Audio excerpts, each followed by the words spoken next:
Hello दोस्तों, जैसा कि इससे पहले की वीडियो में 11 जनवरी 2023 को जो सीटेट का एग्जाम हुआ था उसमें ईवीएस के जो क्वेश्चन पूछे गए थे उन सारे क्वेश्चन को हम लोग सॉल्व कर चुके हैं। तो आप सभी उस वीडियो को ज़रूर देखिएगा। प्लेलिस्ट में सारा वीडियो जो है आपको सीरियल वाइज मिल जाएगा, तो उसे आप चाहे तो वहाँ से डायरेक्ट जा करके देख सकते हैं। तो स्टार्ट करते हैं। आज का पहला क्वेश्चन आप लोग स्क्रीन पर देख पा रहे होंगे। इससे पहले दोस्तों फटाफट वीडियो को शेयर कर दीजिए ताकि हर स्टूडेंट तक पहुँच सके।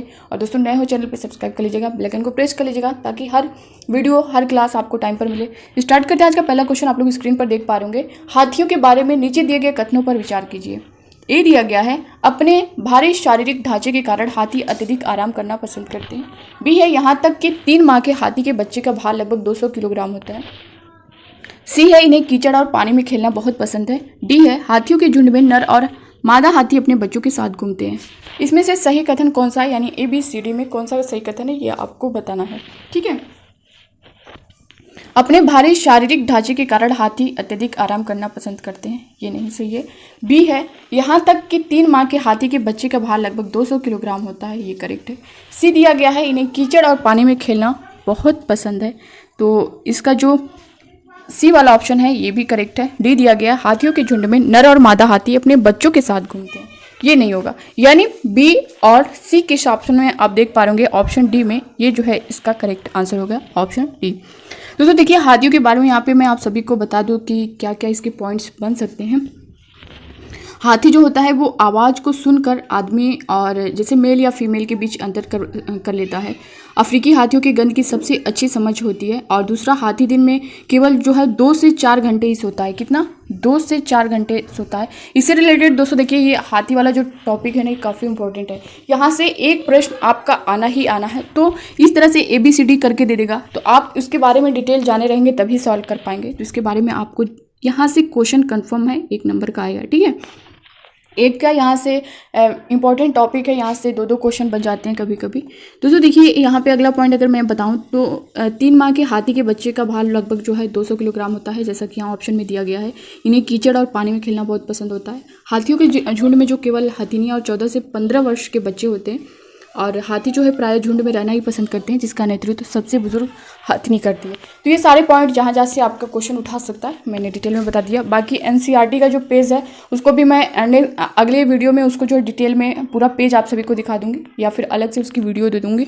और पिछले जो है दिसंबर 2022 में जो हुआ था उसमें मैंने दिया है। और दोस्तों आप लोग अगर बहुत से विद्यार्थियों के कमेंट आ रहे थे कि मैम NCERT की बुक कहाँ से पढ़ें, तो दोस्तों देखिए, अगर आप बुक पढ़ना चाहते हैं ना, तो इस चैनल के प्लेलिस्ट में यानी विजडम मास्टर चैनल के प्लेलिस्ट में अगर आप जाएंगे तो वहाँ पे सीटेट EVS NCERT बुक के नाम से फोल्डर होगा। वहाँ पे क्लास 3rd 4th 5th की पूरी NCERT आपको मिल जाएगी। आप चाहे तो वहाँ से पढ़ सकते हैं, बहुत कम टाइम में पढ़ सकते हैं। जो मेन इंपॉर्टेंट टॉपिक है उसका, जहाँ से क्वेश्चन सीटेट बार बार उठाता है।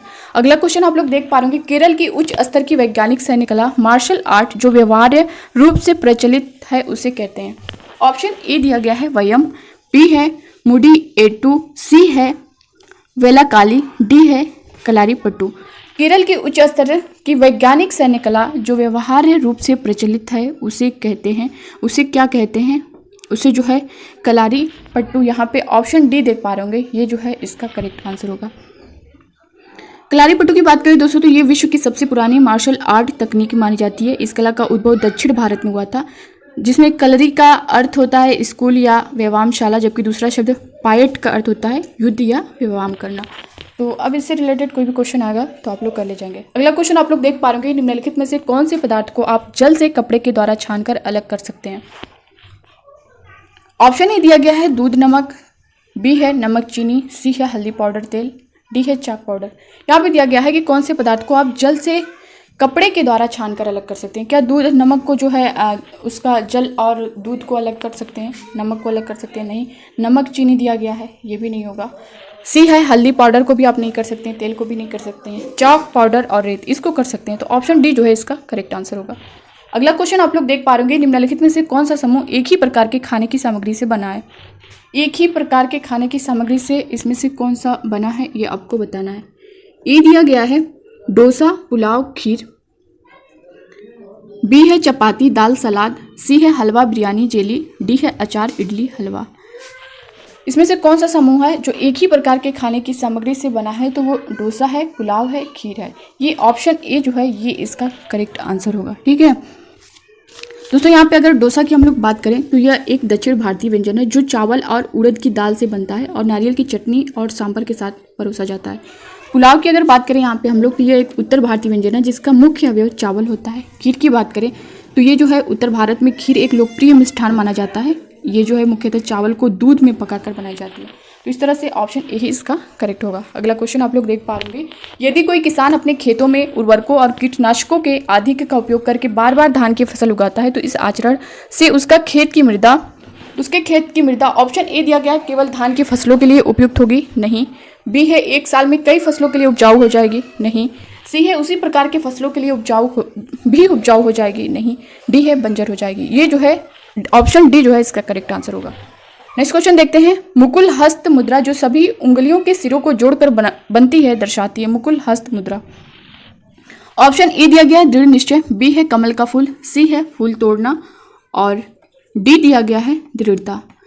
दोस्तों देखिए मुकुल की अगर बात करें, मुकुल का अर्थ होता है कली होता है। एक बार जब भी पांचों अंगुलियों को एक साथ लाया जाता है और सिरे पर एक दूसरे को स्पर्श किया जाता है तो मुकुल हस्त प्राप्त होता है। तो उससे जो है मुकुल हस्त मुद्रा को बीक हस्त मुद्रा भी कहते हैं। क्या कहते हैं? बीक हस्त मुद्रा। तो मुकुल हस्त मुद्रा जो पूछा गया है उसको हो सकता है आगे बीक हस्त मुद्रा के भी नाम से पूछा जा सकता है, तो आप इस पर ध्यान दीजिएगा। तो इसका जो करेक्ट आंसर होगा वो होगा कमल का फूल, ठीक है। बी ऑप्शन इसका करेक्ट आंसर होगा। ये जो है कमल के फूल खिलने का प्रतिनिधित्व करता है कौन? मुकुल हस्त। अगला क्वेश्चन हम लोग देखेंगे, एक व्यक्ति जिसमें रक्तहीनता की पहचान हुई है उसको क्या खाने पीने की सलाह दी जाएगी? एक व्यक्ति जिसमें रक्तहीनता की पहचान हुई है उसको क्या खाने पीने की सलाह दी जाएगी? ऑप्शन ए दिया गया है चुकंदर का रस तथा पालक, बी है अनार का रस तथा दूध के बने पदार्थ, सी है नींबू पानी तथा जेली, डी है खीरा तथा टमाटर। दोस्तों देखिए रक्तहीनता की अगर बात करें इसमें तो इसका अर्थ होता है शरीर में खून की कमी। रक्तहीनता को जो है एनीमिया भी कहते हैं, जिसका अर्थ शरीर में खून की कमी होना। ये तब होता है जब शरीर के रक्त में लाल कणों या कोशिकाओं के नष्ट होने की दर उनके निर्माण की दर से अधिक होती है। एक व्यक्ति जिसमें रक्तहीनता की पहचान हुई है तो उसको जो है लव युक्त चीज़ों का सेवन करना चाहिए, जैसे चुकंदर का रस है, पालक है, मूली है, गाजर है, शलजम है, खीरा है, गुड़ है, ये सारी चीज़ें। तो इसमें आप कौन सा ऑप्शन देख पा रहे होंगे? चुकंदर का रस तथा पालक। ऑप्शन ए जो है इसका करेक्ट आंसर होगा। अगला क्वेश्चन देखेंगे, भोजन में पोषक तत्व बनाए रखने के लिए खाने से पहले हमें अवश्य क्या करना चाहिए? भोजन में पोषक तत्व बनाए रखने के लिए खाने से पहले हमें अवश्य क्या करना चाहिए ये आपको बताना है। ऑप्शन ए दिया गया है फलों और सब्जियों को काटने के बाद धोना, नहीं। बी दिया गया है भोजन को अधिक देर तक पकाना, नहीं। सी दिया गया है चावल तथा अनाजों को ढेर सारे पानी में धोना, नहीं। डी है चावल तथा अनाजों को उसी पानी में पकाना जिसमें उन्हें भिगोया गया हो, ठीक है। ऑप्शन डी जो है इसका करेक्ट आंसर होगा, ठीक है। देखिए फलों और सब्जियों को काटने से पहले धो लेना चाहिए, क्योंकि काटने के बाद सब्जियों को धोने से इसमें मौजूद विटामिन सी जो है ये पानी के साथ ही बह जाता है। भोजन में पौष्टिकता बनाए रखने के लिए हमें जो है कुछ पॉइंट्स का ध्यान रखना चाहिए, जैसे बहुत मोटा छिलका न उतारें, लंबे समय तक जो है भंडारण न करें, काटने से पहले धो लेना चाहिए सब्जी वगैरह जो भी है, ज़्यादा पानी में किसी चीज़ को ना पकाएं, चावल को जो है पर्याप्त पानी में उबालें। तो ये सारे कुछ पॉइंट्स हैं जो आपको ध्यान में रखने हैं। अगला क्वेश्चन आप लोग देख पा रहे होंगे, लौह तत्व आयरन से प्रचुर खाद्य सामग्री का समूह है। ऑप्शन ए दिया गया है आंवला पालक गुड़, बी है आंवला टमाटर गुड़, सी है पालक बंद गोभी टमाटर, डी है आंवला बंद गोभी गुड़। लौह तत्व का प्रचुर खाद्य सामग्री का समूह जो है वो आंवला पालक गुड़, ब्राकली, मछली, लाल मांस, यकृत, ये सारी चीज़ें होती हैं। तो इसमें कौन सा ऑप्शन आप देख पा रहे होंगे? ऑप्शन ए में ही दिया गया आंवला पालक गुड़, ये जो है इसका करेक्ट आंसर होगा। दोस्तों ये सारे क्वेश्चन जो है वो 12 जनवरी 2023 को पूछे गए हैं और काफ़ी इंपॉर्टेंट है। ये सारे क्वेश्चन इंपॉर्टेंट क्वेश्चन है, तो आप सभी क्वेश्चन पर ध्यान दीजिएगा। इसमें ये कहना ही नहीं है कि ये क्वेश्चन इंपॉर्टेंट है, इस शिफ्ट का सारा क्वेश्चन इंपॉर्टेंट है। इन सारे क्वेश्चन पर आप लोग ध्यान दीजिएगा। और 15 नंबर का जो कंटेंट का क्वेश्चन है आज हम लोग सॉल्व कर लेंगे। इसके बाद जो है इसका जो 15 नंबर की पेडागोजी है उसे सॉल्व करेंगे नेक्स्ट वीडियो में। तो अगला क्वेश्चन आप लोग देख पा रहे पक्षी निश्चित समय पर अपने पंखों को खो देते हैं, यह प्रक्रिया कहलाती है। ऑप्शन ए है हाइबरनेशन, बी है स्ट्रीडुलेशन, सी है मोल्टिंग या फिर झाड़ना, डी है शेलिंग। पक्षी निश्चित समय पर अपने पंखों को खो देते हैं, यह प्रक्रिया क्या कहलाती है? जो है मोल्टिंग या फिर झाड़ना। ऑप्शन सी जो है ये जो है इसका करेक्ट आंसर हो जाएगा, ठीक है। नेक्स्ट क्वेश्चन देखेंगे, किसी क्षेत्र में जल की कमी कही जाती है जब? ऑप्शन ए दिया गया है सभी घरों को रोजमर्रा के कार्यों के लिए पानी मिलता है, बी दिया गया है ये तो नहीं होगा, उस क्षेत्र में पानी केवल नलों में आता है, नहीं। सी है प्राप्त होने वाले पानी पीने व खाना पकाने के लिए असुरक्षित हैं। ये ऑप्शन सी जो है इसका करेक्ट आंसर होगा। अगला क्वेश्चन आप लोग देख पा रहे हैं, कुडुख भाषा में तुरंग का निम्नलिखित अर्थ है। यहाँ से काफ़ी क्वेश्चन जो है इस बार यानी दिसंबर 2022 में पूछा गया था, तो इम्पॉर्टेंट है ये, इस बार भी यहाँ से क्वेश्चन बनेगा। ऑप्शन ए दिया गया है वन उत्पाद, बी है वन, सी है वनवासी, डी है निष्फल वन। कुडुख भाषा में तुरंग का अर्थ वन या जंगल होता है, तो ऑप्शन बी आप देख पा रहे हैं वन, ये जो है इसका करेक्ट आंसर होगा। ठीक है, कुडुख भाषा झारखंड के आदिवासियों द्वारा बोली जाती है, जिसमें जंगल का वर्णन करने के लिए तुरंग शब्द का प्रयोग किया जाता है। झारखंड, मध्य प्रदेश, छत्तीसगढ़ और अन्य क्षेत्रों के कई लाख से अधिक लोग इस भाषा में संवाद करते हैं। तो इसका जो करेक्ट आंसर है, तुरंग का अर्थ पूछा गया था, तो इसमें तुरंग का अर्थ जो होता है वन या जंगल। अगला क्वेश्चन आप लोग देख पा रहे हैं, आपका घर एक्स पर स्थित है, डायरेक्शन से जो कि मैं बताई हूँ आपसे दोस्तों, यहाँ से एक क्वेश्चन आपका कंफर्म में आना है। तो जो भी जिनको ये क्वेश्चन नहीं समझ में आ रहा, आप लोग कमेंट बॉक्स में कमेंट करके ज़रूर बताइएगा। इससे पहले का भी शिफ्ट आपने देखा होगा, उसमें भी यही क्वेश्चन था, थोड़ा सा चेंज था। थोड़ा जो है ये जो मीटर सेंटीमीटर वगैरह जो दिया रहता है वो चेंज कर देता है, डायरेक्शन चेंज कर देता है। तो आपको यहाँ पर देखिए, एक्स पर स्थित तथा दूध की दुकान वाई पर स्थित है। ठीक है, ये आपका नहीं होगा।